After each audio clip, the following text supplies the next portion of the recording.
నమస్తే welcome to our channel. ఆంధ్రప్రదేశ్లో TDP కూటమి బాధ్యతలు స్వీకరించినప్పటి నుంచి కూడా మరి గత ప్రభుత్వ బాధితులందరూ కూడా క్యూ కడుతున్న పరిస్థితి మనం చూస్తున్నాం. ఒక పక్క నారా లోకేష్ ఇటు ప్రజా దర్బారు పేరుతో వినతులు స్వీకరిస్తుంటే, మరోపక్క ముఖ్యమంత్రి చంద్రబాబు టీడీపీ పార్టీ కార్యాలయంలో సెక్రటేరియట్లో కూడాను ఫిర్యాదులు వస్తూ ఉన్నాయి. అలాగే మరోపక్క డిప్యూటీ సీఎం పవన్ కళ్యాణ్ కూడా ఇటు సెక్రటేరియట్లో కావచ్చు, అటు జనసేన పార్టీ కార్యాలయంలో కూడా ఫిర్యాదులు వెల్లువెత్తుతున్నాయి అంటున్నారు. ఎందుకు ఇంతమంది బాధితులు అసలు ఇప్పుడు క్యూ కడుతున్నారు అంటే, ఇంతగా ఇబ్బందులు ఎదుర్కొన్నారా? ఎన్నాళ్ళు వీళ్ళందరూ ఎక్కడికి వెళ్ళారు? ఇప్పుడు కూటమి గవర్నమెంట్ రాగానే మరి ఇంతగా ఫిర్యాదులు రావడానికి కారణం ఏంటి? అలాగే మనం చూసాం, ఒక్క మదనపల్లిలోనే ఎంతమందో వచ్చి సిసోడియాకు ఫిర్యాదులు చేశారు అని చెప్పి, మరి ఇంత ఇబ్బందులు పడ్డారా గత ప్రభుత్వ హయాంలో అన్న అనుమానాలు కూడా వస్తున్నాయి. దీనికి సంబంధించి మరింత సమాచారం తెలుసుకుందాం. మనతో పాటు ఉన్నారు సీనియర్ జర్నలిస్ట్ డివి శ్రీనివాస్ గారు. నమస్కారం సార్. నమస్తే. ఒక పక్కేమో నారా లోకేష్ గారు మంత్రి అయ్యాక ప్రమాణ స్వీకారం కూడా చేయకముందే ప్రజా దర్బార్ పేరుతో రోజు వినతులు స్వీకరిస్తూ ఉన్నారు. ఇటు ముఖ్యమంత్రి కావచ్చు, ఇటు డిప్యూటీ ముఖ్యమంత్రి కావచ్చు, ఇద్దరికి కూడా ఫిర్యాదులు వస్తూ ఉన్నాయి అని అంటున్నారు. ఎందుకు సార్ ఇంత ఎక్కువగా ఫిర్యాదులు రావడానికి కారణం ఏంటంటారు? ఇంతమంది బాధితులు ఉన్నారా జగన్మోహన్ రెడ్డి హయాంలో? మరి ఇన్నాళ్ళు వీళ్ళందరూ ఎందుకు బయటికి రాలేదంటారు? ఏం చెప్తారు? ఫిర్యాదుల విలువ, బాధితుల వరద, ట్రాజడీ. ఇది 5 ఏళ్ల ట్రాజడీ అన్నమాట. జగన్మోహన్ రెడ్డి 5 ఏళ్ల పరిపాలనలో పడ్డ బాధలు ఇవాళ పుట్ట బయలినట్టుగా, చీమలు బయటకు వచ్చినట్టుగా వస్తున్నారు వీళ్ళంతా కూడా. అంటే వాళ్ళంతా అసర్ప పీడితులు అన్నమాట. బాధా సర్ప పీడితులు ఏదంటారు. పతితులారా భ్రష్టులారా బాధా పద సర్ప దష్టులారా ఏదంటాడు శ్రీశ్రీ. అట్లా ఇవాళ ఇన్ని బాధలు ఇంతమంది పడ్డారా?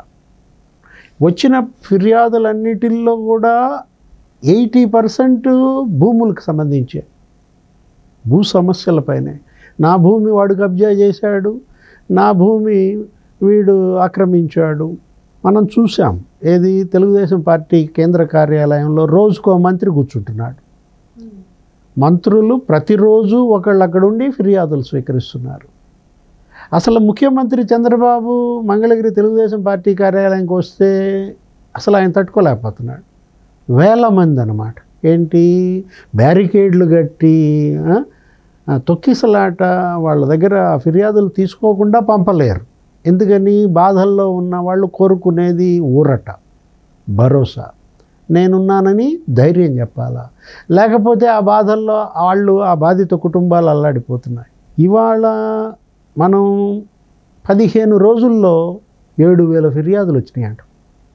ఎక్కడ? తెలుగుదేశం పార్టీ కేంద్ర కార్యాలయంలో. మంత్రులు వాళ్ళు లిస్ట్ అంతా క్రోడీకరిస్తే 15 రోజుల్లో వచ్చిన ఫిర్యాదుల సంఖ్య 7,000. నీకు తెలుసు సిసోడియా. సిసోడియా అనగానే నీకెవరు గుర్తొస్తారు? పెద్దిరెడ్డి గుర్తొస్తాడు. పెద్దిరెడ్డి అనగానే నీకేది గుర్తొస్తుంది? మదనపల్లి సబ్ కలెక్టర్ ఆఫీసు ఫైళ్ళు తగలబెట్టడం.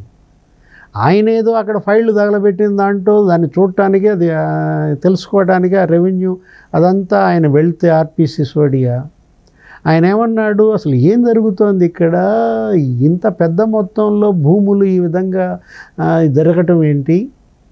నేను ఒక 2 రోజులు ఉండి అసలు వీళ్ళ దగ్గర ఏమన్నా ఫిర్యాదులు తీసుకుందామని కూర్చున్నాడు. మొదటి రోజు 800 మంది వచ్చారు. పెద్దిరెడ్డి బాధితులు అంటారు, అందరూ భూ బాధితులే. రెండో రోజు 1000 మంది వచ్చారు. ఆ 2 రోజుల్లోనే సిసోడియాకి 3,000 ఫిర్యాదులు వచ్చాయి. ఇప్పుడు సిసోడియాని ఒంగోలు పిలుస్తోంది, రా కదిలిరా అని. ఏది? ఒంగోలులో భూ బాధితులు.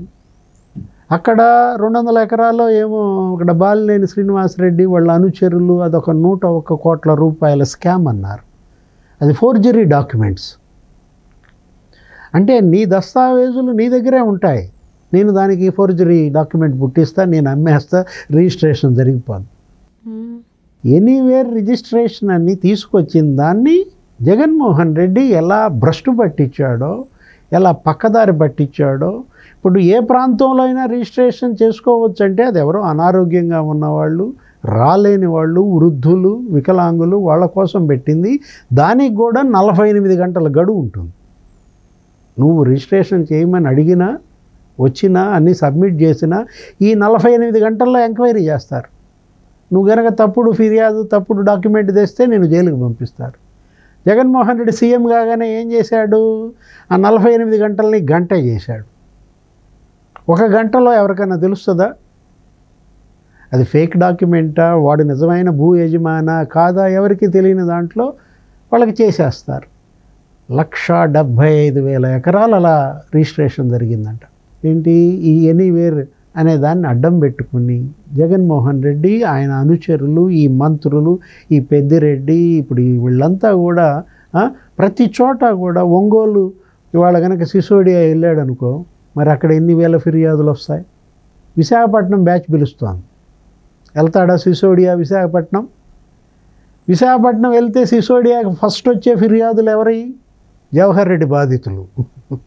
అక్కడ మాజీ సిఎస్ జవహర్ రెడ్డి, ఆయన కొడుకు, ఆయన మేనల్లుడు అక్కడే తిష్టేసి ఆ భోగాపురం ఎయిర్పోర్ట్ చుట్టూతా ఇక అదేదో జీవో 584 ఏదో ఉంది, జీవో 584ని అడ్డం పెట్టుకుని భోగాపురం చుట్టూతా 1,400 ఎకరాలు వీళ్ళు చుక్కల భూములు, అసైన్డ్ భూములు రిజిస్ట్రేషన్ ఏం చేసుకున్నారని. అంటే అక్కడే కాదు, ఒక జవహర్ రెడ్డి కాదు, అక్కడ విజయసాయి రెడ్డి బాధితులు, గుడివాడ అమర్నాథ్ బాధితులు, మొత్తం విశాఖపట్నంలోనే 40,000 కోట్ల విలువైన భూమి కొట్టేశారని. ఇప్పుడు అక్కడ ఎన్ని వేల ఫిర్యాదులు వస్తాయి? కాకినాడ, ఇప్పుడు పెద్ద ఎత్తున ప్రతి చోట ప్రతి నియోజకవర్గంలో మన సిపిఐ బృందం ముఖ్యమంత్రి చంద్రబాబును కలిసినప్పుడు అన్నాడంట, రాయలసీమలో పెద్దిరెడ్డి రామచంద్రారెడ్డి, ఉత్తరాంధ్రలో విజయసాయి రెడ్డి, ఒంగోలులో బాలినేని వైవి సుబ్బారెడ్డి, ప్రతి చోట ఒక పనికిమాలినాడు తయారయ్యాడు, మొత్తం దోచేశారు, జనం సొమ్మంతా దోచేశారని సిపిఐ నారాయణ బరస్ట్ అయ్యాడంట. 1,75,000 ఎకరాలు, 45,000 కోట్ల రూపాయల విలువైన భూమి ఇవాళ ఈ 5 ఏళ్లలో జగన్మోహన్ రెడ్డి ఆయన అనుచరులు మింగేశారు. అవే ఈ బాధితులంతా, అవే ఈ ఫిర్యాదులంతా. ట్రాజడీ అన్నదే అన్నమాట. ఏది నీకు కాందిసీకుల మాదిరిగా తరలిస్తున్నారు. కాందిసీకులు అంటే ఇప్పుడు ఆ బెంగాల్ విభజన జరిగినప్పుడు బంగ్లాదేశ్లో ఉండలేమని చెప్పి ఇటేపు వచ్చేశారు ఇండియాకి. దేశ విభజన జరిగినప్పుడు పాకిస్తాన్లో ఉండలేమని ఇటేపు వచ్చేశారు మన భారతదేశంలోకి అక్కడ ఉన్న వాళ్ళంతా. వాళ్ళని కాందిసీకులు అంటారు. ఇప్పుడు ఇక్కడ ఈ భూములు పోగొట్టుకున్నటువంటి ఈ బాధితులంతా కూడా కాందిసీకుల్లాగా నీకు వచ్చి పడుతున్నారు. నీకు ఎక్కడన్నా ఒక తుఫాన్ వచ్చిందనుకో, దివిసీమ తుఫాన్, నీకు మొత్తం నిరాశ్రయులైపోయారు, ఇళ్ళు అన్నీ కూలిపోయి వాళ్ళ కోసం పునరావాస శిబిరాలు నడిపినట్టుగా. హుద్హుద్ తుఫాన్ అప్పుడు ఆ తుఫాను బాధితులు ఎలా అయితే క్యూ కడతారో, వరుస పడతారో, గోడు. అంటే గతంలో వీళ్ళందరూ రాజకీయ నాయకుల దగ్గరికి వెళ్ళడం, కంప్లైంట్ ఇవ్వడం తీసి పక్కన పెడితే అసలు పోలీస్ స్టేషన్లకి లేకపోతే కలెక్టర్ కార్యాలయానికి కూడా వెళ్ళి కంప్లైంట్ ఇవ్వడానికి కూడా భయపడ్డారంటే అవి కూడా ఎంత పొల్యూట్ అయ్యాయో ఇప్పుడు దీన్ని బట్టే మనం అర్థం చేసుకోవచ్చు అంటారా? న్యాయం జరిగితే వెళ్తారు. నువ్వు ఎక్కడికైనా ఎక్కడికి వెళ్తావు?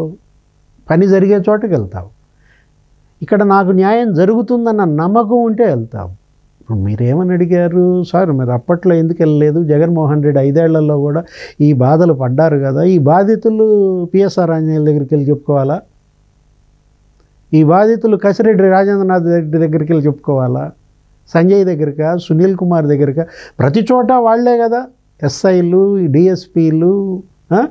ఎలక్షన్ కమిషన్ ఏం చేసింది? అసలు వీళ్ళు పోలీసులే కాదని కదా మార్చేసింది. 29 మంది ఐపీఎస్లని, డిఎస్పీలని, 42 మందిని తప్పించేసింది. వీళ్ళ ఆధ్వర్యంలో ఈ ఎన్నిక కూడా సరిగ్గా సాగదు అని సెంట్రల్ ఎలక్షన్ కమిషన్. ఇంకెవరి దగ్గరికి వెళ్ళి చెప్పుకోవాలి? ఇప్పుడు మంత్రులే మింగేశారు కదా, మంత్రి దగ్గరికి వెళ్ళి చెప్పుకోగలరా? విజయసాయి రెడ్డి నా భూమి మింగేశాడు అని ఎవరి దగ్గరికి వెళ్ళి చెప్పాలి? జగన్ దగ్గరికి వెళ్ళి చెప్పాలా? ఇప్పుడు పెద్దిరెడ్డి రామచంద్రారెడ్డి నా భూమి కబ్జా చేశాడని ఎవరి దగ్గరికి వెళ్ళి చెప్పుకోవాలి? జగన్మోహన్ రెడ్డి దగ్గరికి వెళ్ళి చెప్పుకోవాలా? ఎందుకంటే జగన్ అండ చూసుకునే వీళ్ళు పేటరేగిపోయిన దాంట్లో ఇవాళ జగన్మోహన్ రెడ్డిని నమ్మలేరు. ఇప్పుడు ఎవరన్నా వచ్చి కనుక చెబితే వెంటనే వాళ్ళకి తెలిసిపోతుంది. వాడు వచ్చాడు నీ మీద కంప్లైంట్ చేశాడంటే వాడిని లేపేస్తున్నారు, వాడు ఉన్నది కూడా పోతోంది. ఇలా భయం, అప్పట్లో భయం వల్ల రాలేకపోయారు.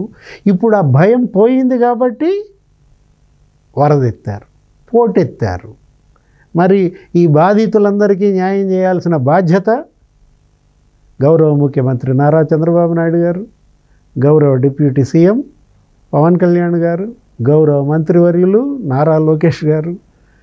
మరి వాళ్ళే కదా వినతులు స్వీకరిస్తోంది. ఎంత మేర ఆ వినతులు పరిష్కరిస్తారో చూడాలి.